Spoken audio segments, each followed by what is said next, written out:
probably a handful of things that the federal government could learn from what's going on in Michigan.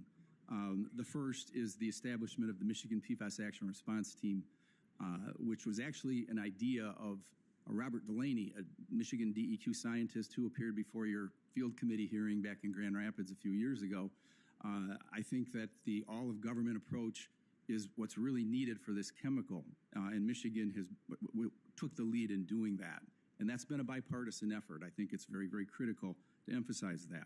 Another thing that I think is really important as I sit here and I talk to so many people within the Beltway is getting the citizen perspective, because what you hear from the department bubbles up from the bottom and it's not reflective of what's going on the ground.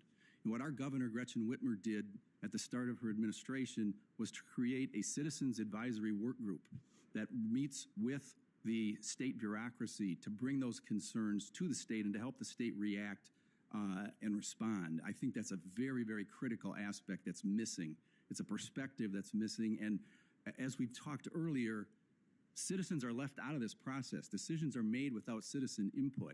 And in the real world, the citizens are the ones who live with the results and who actually have many times the best ideas for resolving them. So Michigan has done a marvelous job in setting up that approach. And lastly, I would mention, again, under the leadership of our Governor Whitmer, the creation of maximum contaminant drinking water limits for our state, which is one of the few states in the country that's done that.